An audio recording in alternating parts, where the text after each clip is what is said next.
in your clinic or in your experience, how do these players present when it comes to breathing?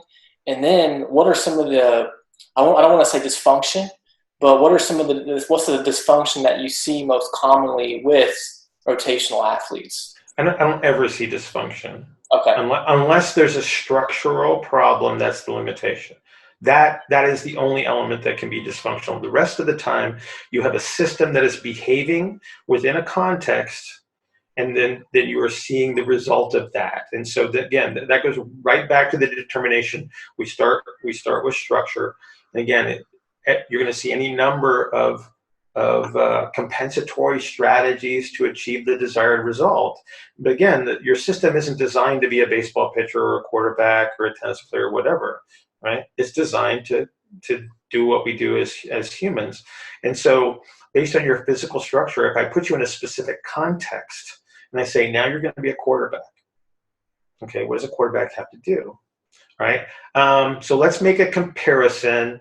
What's his butt? He plays for the Chargers. Who's the quarterback for the Chargers? Philip Rivers? Say again? Yeah, Philip Rivers. Okay.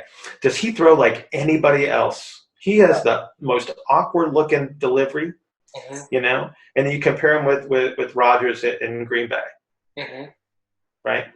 Two humans playing the same position with clearly different mechanics, Mm-hmm. but both incredibly successful.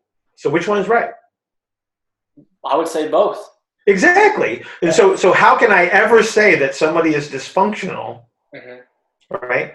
They may not be achieving the desired goal, but their system is under the circumstance. So the system gets to interpret based on perceptions what is right and what is wrong. And so your system is always behaving. Well, it does make mistakes on occasion, but it's always behaving as it thinks it should under those circumstances. So you're never seeing dysfunction. What you're trying to do is you're trying to say, how can I get this system to behave a certain way under a certain context? That's the decision that you're making. And then you have to decide the intervention that allows you to approximate the best case scenario in that context. So we're never seeing anything specific, but there's certain behaviors that are going to be more predominant based on structure. So again, if you're stocky and 5'10", you're probably going to turn differently than somebody that's 6'6", and has a totally different linear, vertical, kind of a tubular structure. They turn differently, so therefore they're going to throw differently.